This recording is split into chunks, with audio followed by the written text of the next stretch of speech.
Hi, welcome to a class on Dietrich Bonhoeffer. I've been wanting to do this and trying to get it together. Hopefully, I'm going to record this, and hopefully, Josh is going to be able to sync it up with some slides that are PowerPoint slides that he's going to be able to share as well. In that hope, I'm going to go ahead and record this. We're going to do at least 3 weeks here before Easter, talking about Dietrich Bonhoeffer, about his life today. Something about his theology, and then maybe in the third week answering the question, why Bonhoeffer, why today? Because he is often quoted here in recent months and in the current situation we face in our country, and he's quoted by lots of different people. But we'll get into that a little bit later. Today is just about trying to understand who he was through, as the first slide hopefully shows, 10 key turning points. This is a course that was put together by Dr. Laurie Brand-Hale, who is the director of the School of Humanities and Social Sciences at Augsburg University in Minneapolis, Minnesota. She's also a professor there in the Department of Religion and Philosophy. And also, she is the current president of the International Bonhoeffer Society, the English language section. I used to belong to that. Just a quick word. I first became acquainted with Bonhoeffer, I think, while I was at seminary, and 40 years ago, which would have been 40 years after his death, we did a Lenten series in my internship congregation about Bonhoeffer. 10 years later, when I was a pastor in Piscataway, which was going to mark the 50th anniversary of his death, which coincided that year with the Sunday of the Passion, so I did a whole Lenten series then. Now, 30 years after that, we're Bonhoeffer is just as time, maybe even more timely today than he was in those previous experiences that I had with him. And interestingly enough, the anniversary of his death, April 9th, this year, falls on the last Wednesday of Lent before Holy Week, and maybe we'll do something special. I haven't quite decided yet what that would be. But Dr. Brand-Hale put together this presentation on 10 key turning points in Bonhoeffer's life. The next slide answers the question simply, who was Dietrich Bonhoeffer? And I'll read it, but you'll be able to read along with it as well. He was a German Lutheran pastor, theologian, ecumenist, and peace activist. He wrote profoundly about the Christian faith, about community, grace, and ethics, centered on the question, who is Christ for us today? The unspeakable human suffering resulting from the atrocities of the Nazi regime, she writes, compelled him into church resistance, finally into political resistance, culminating in a conspiracy against that regime aimed at installing a new government that would end the war and those atrocities. Imprisoned during the last 2 years of his life, Bonhoeffer was then executed just weeks before the end of the war. And so she tries to show, and the point of today's class and presentation is to recognize that Bonhoeffer's life choices were shaped by his faith commitments, by his family, values, life experiences, deep reflection, and also a particular historical context. In other words, while he was an extraordinary man by many measures, he was also just a human being, an ordinary person, ordinary guy, trying to navigate a very complicated world. That said, though, he paid attention and was incredibly responsive to his times and his neighbors, but the propensity to think about Bonhoeffer as a saint or martyr often obscures his humanity in the profound ways that he can speak to each of us. He was a remarkable person, but he was also a human being, not perfect. He ultimately was martyred, but was not some superhuman Christian. Well, the first turning point, the slide should say 1918, the death of Walter Bonhoeffer. You'll see two pictures there.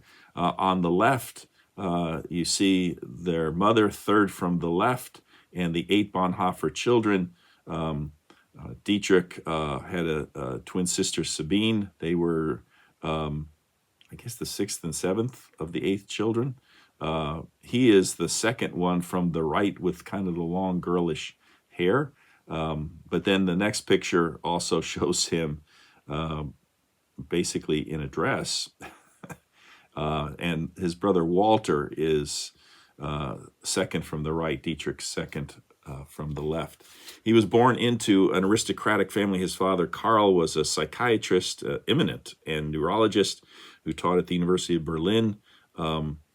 He was brought up in a very cultured family, very educated family, a family of some means, so that was able to support him at times in the years ahead. Especially, we're going to talk about when he operated the illegal seminary at Finkenwald. He was able to have his grand piano and all of his records and library shipped there. No easy task, I'm sure. So he came from an accomplished, eminent background.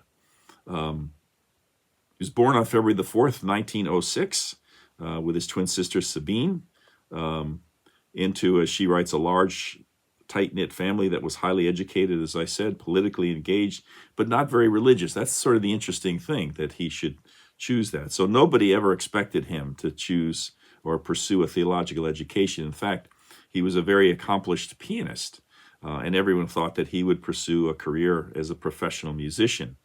But in 1918, when Dietrich and his twin sister Sabine were just 12 years old, their older brothers, Karl Friedrich and Walter, left to fight for the monarchy in what would be the last year of the First World War. Karl Friedrich returned, but Walter unfortunately did not. He was wounded and died just a few weeks after his departure from home, and his death took an emotional toll on the family and raised deep existential questions for the young Dietrich about life and death and the nature and impact of violent political realities. By the age of 14, Dietrich decided and announced that he would become a theologian and a minister. His older brothers mocked him, warning that becoming a theologian would amount to a retreat from reality. But Bonhoeffer's theological path would not lead him away from the world, but actually more deeply into it. Famously, he wrote, "The ultimately responsible question is not how I extricate myself heroically from a situation, but how a coming generation is to go on living." The next slide should say 1930, 1931, Union Theological Seminary in New York City. Bonhoeffer studied first at Tübingen, then at the University of Berlin, finishing his doctoral dissertation, Sanctorum Communio, in 1927. He served for a year as an associate pastor in Barcelona before writing his postdoctoral dissertation, Act and Being. Here's the interesting thing. He really kind of, in a way, some people describe it, he had 2 PhDs because he wrote 2 dissertations. But in the German academic model, I guess you'd say, of that day, the first one, really, he earned his doctorate. The second one was so he would become qualified, certified, whatever the right term might be, to teach theology at the university level. He wasn't ordained initially because he was only 21 when he got his doctorate, and the age of ordination in the German church was 25, so he had to do some other things. And he actually, after he wrote that postdoctoral dissertation, Act and Being, this was followed by a fellowship, again, at Union Theological Seminary in New York City during the 1930 to 1931 academic year. And as she writes, it would be difficult to overstate the impact that Bonhoeffer's year at Union had on his thought. His experiences, including classes with the social ethicist Reinhold Niebuhr, his observations and friendships there, as well as at Abyssinian Baptist Church in Harlem, were life-changing. He began to see the events of the world from below, from the perspective of real and racialized human beings suffering in the world. The year at Union was also instrumental in Bonhoeffer's move towards ecumenism and pacifism, or a strong peace ethic. 2 of the most important friendships he had, the first one there in the slide about Union shows him with Jean Lesueur. The next slide shows during that same period of time his association with Abyssinian Baptist Church in Harlem and Frank Fisher, who is circled in the picture there. The fellow students, Albert Franklin Fisher and Jean Lesueur, again, were two key friendships that he had. Fisher was an African-American student from Alabama who introduced Bonhoeffer to the vibrant Black Baptists of Abyssinia. Jean Lasser was a French student and with an unshakable commitment to pacifism, who suggested that the challenging commands of Jesus' Sermon on the Mount, including to love one's enemies, should be read not as a hoped-for ideal in the kingdom of God, but as the mandate for living here and now. Well, when Bonhoeffer returned to Germany, he took on roles as a youth secretary in 2 international ecumenical councils. In addition, Bonhoeffer lectured at the University of Berlin, served as a student chaplain in a working-class neighborhood of the city. His work in the church and the community influenced his academic inquiry and teaching.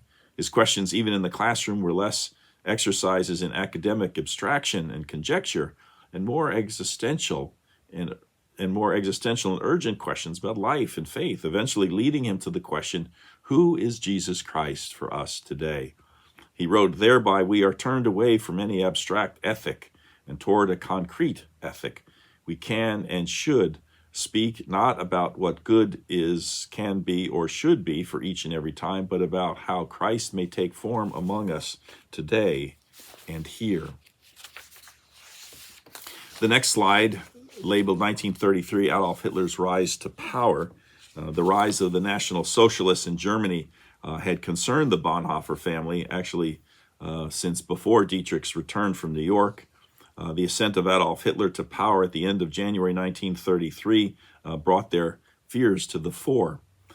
Immediately, Bonhoeffer delivered a radio address warning his fellow Germans against making of an idol of the Führer, which means leader. Interestingly enough, it's not known for sure, but he was cut off before the end of his address. Again, this is like a month after Hitler's rise to power. Was there already that kind of stuff happening, censure and so forth? But clearly the point here is that he and his family were very aware of the potential, if not already real dangers of the National Socialists. Within months, Hitler opened the first concentration camp, passed the law for the restoration of professional civil service, which basically removed all Jews and persons of Jewish descent from civil service. It was also known as the Aryan Paragraph. And he attempted to unify 28 independent Protestant regional churches into a unified national state church, the Reichskirche. And while this attempt was ultimately abandoned, a significant sector of the German Protestant church, the Christian German faith movement, embraced Nazi ideology, the idea of lining the church with the Nazi state, and pushed for a church version of the Aryan Paragraph. And I have a book on my bookshelf, I'm looking over at it right now, called Theologians Under Hitler, some of the great theologians of that time, and some who are still held in respect. Paul Althaus, who wrote The Theology of Martin Luther, was a book that I had and used even in seminary. He was one of those who went hook, line, and sinker for Hitler. But Bonhoeffer was one of the first to recognize Hitler's policies against the Jews as a problem for the church, and ultimately, eminently, a political one. He began writing his essay, The Church and the Jewish Question, even before the law on civil service law was issued. In August of 1933, Bonhoeffer helped draft the Bethel Confession, opposing the false doctrines of the German Christians, though he refused to sign the final watered-down version. In September, he and Martin Niemöller and others formed the Pastors' Emergency League to help clergy who had already been dismissed. But by October, about 6 months before the adoption of the Barmen Theological Declaration and the creation of the Confessing Church, Bonhoeffer left for London in both frustration and humility to lead 2 German-speaking churches to, in his words, go into the wilderness for a spell and simply work as a pastor as unobtrusively as possible.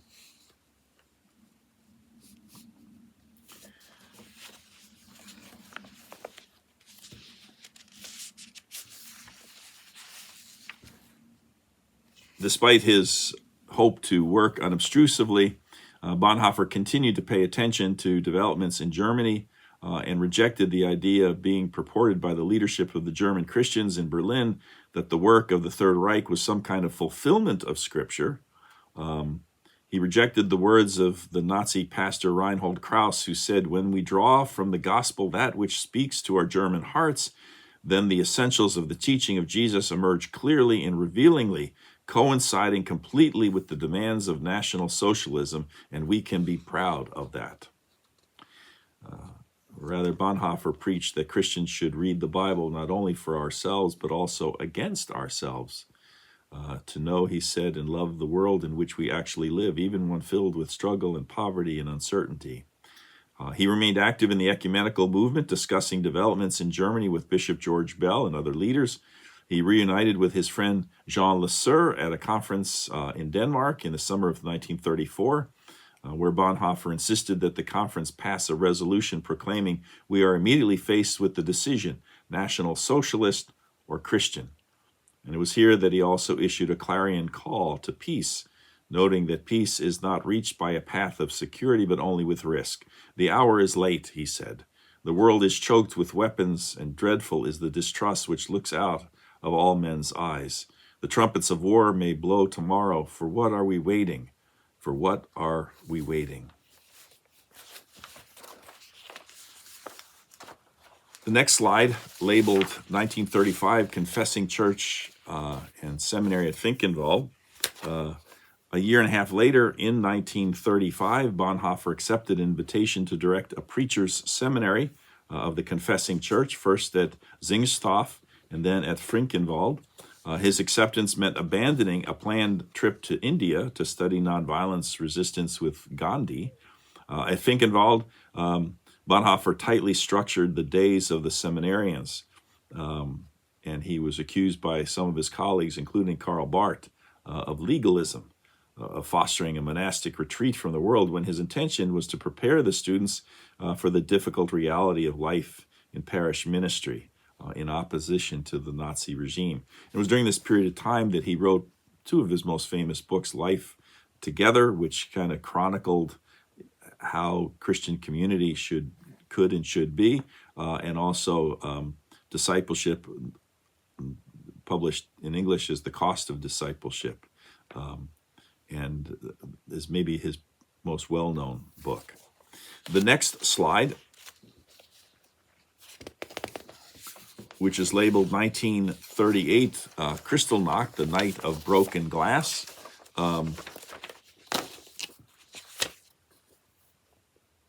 2 years later,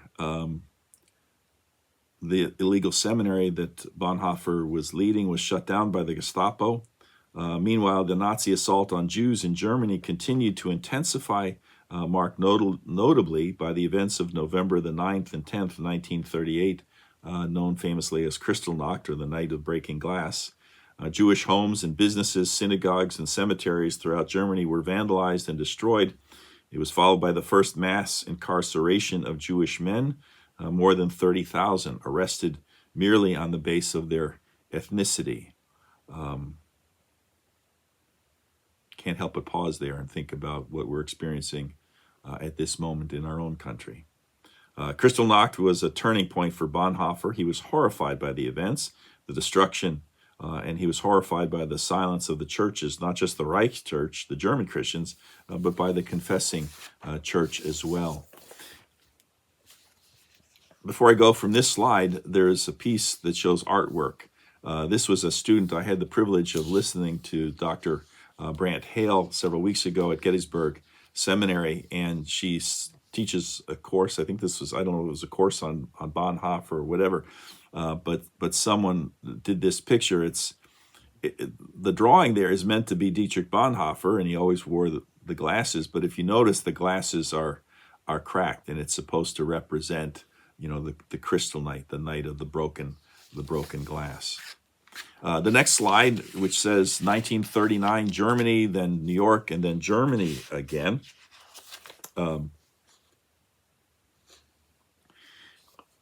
His friends were worried for his safety, especially those outside of Germany. And with their help, he returned to the United States in June of 1939. But Bonhoeffer never felt settled about this decision. He returned to Germany within the month. He wrote, Christians in Germany will face a terrible alternative of either willing the defeat of their nation in order that Christian civilization may survive, or willing the victory of their nation and thereby destroying our civilization. I know which of these alternatives I must choose, but I cannot make that choice in security.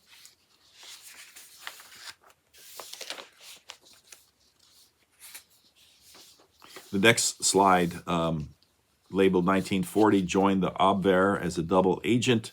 It has pictures of Admiral Wilhelm Canaris, Colonel Hans Oster, and the lawyer Hans von Donagne, who's actually Bonhoeffer's brother-in-law. You'll notice their date of death is the same as Bonhoeffer's because they were executed the same day as he was, April 9th, 1945.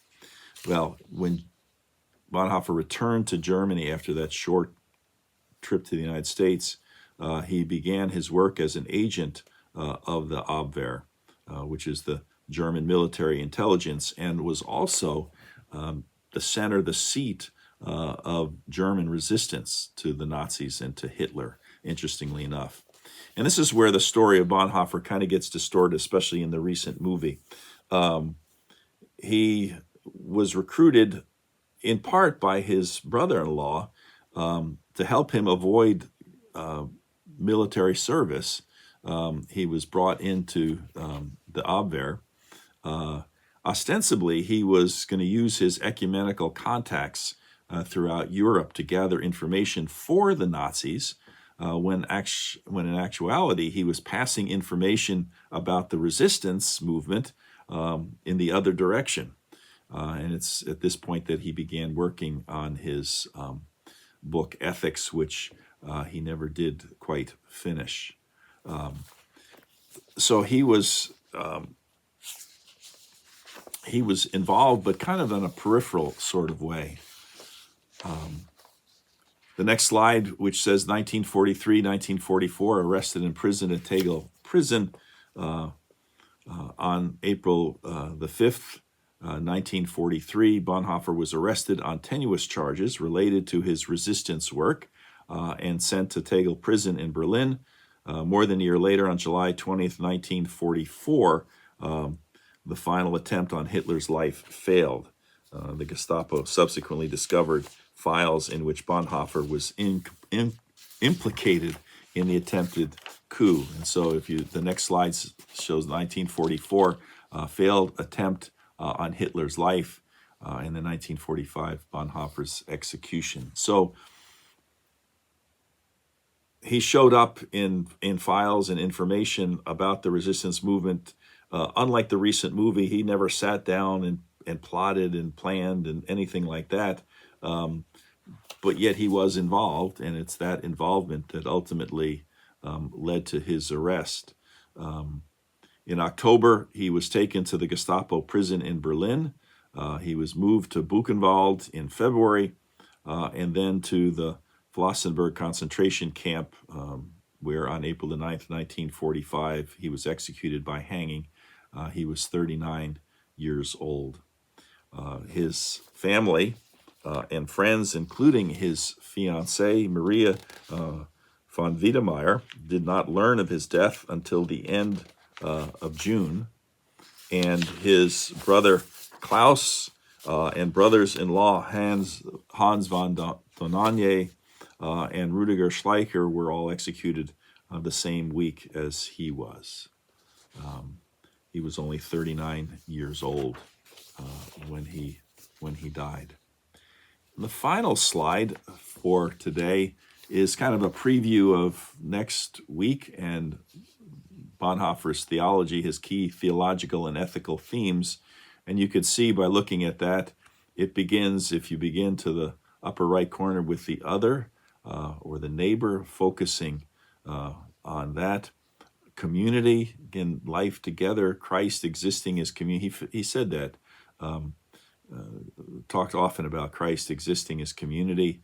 The concept of grace And of course, in Cost of Discipleship, he talked about the difference between cheap grace and costly grace, and then responsibility, that we have a responsibility as Christians.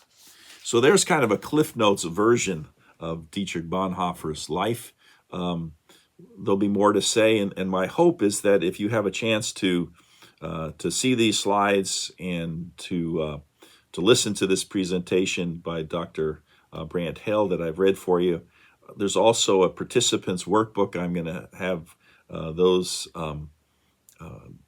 available for you to download and print out for yourself, and also to think in terms of, what are the in getting into Bonhoeffer's life, what are the the important moments in your own life? What are the key moments that helped shape who you are? Because in thinking about that in terms of our own lives, will maybe help give us insight into how the moments and the events of Bonhoeffer's life kind of shaped him, his development, and ultimately his destiny as well. So we'll see how this works. We'll see if Josh can get it together. Hopefully he will. At the very least, you'll be able to listen to this presentation. And the idea is that then on Sunday, if you've had a chance, hopefully, to have watched this, we'll have that half hour or so between the services to talk, and I'll attempt to answer any questions that you might have. There's not enough time on Sunday mornings to do the whole presentation, so this is an opportunity to, present the material. Again, it's a Cliff Notes version. You're free to look up other things online. There's no shortage of materials about Dietrich Bonhoeffer. Some of them not so good. Some of those that aren't so good, I'll warn you about when we get to talk. But this at least gives you an idea of his life. Some of you were able to be with us this past Sunday and watch kind of a video presentation that kind of covered his life. So we're kind of doing that again, but hopefully for more of you as well. And then we'll have a little bit of a conversation between the services this coming Sunday, which is whatever that is, the 30th. So until then, take care, and hopefully you'll be able to access this. Bye now.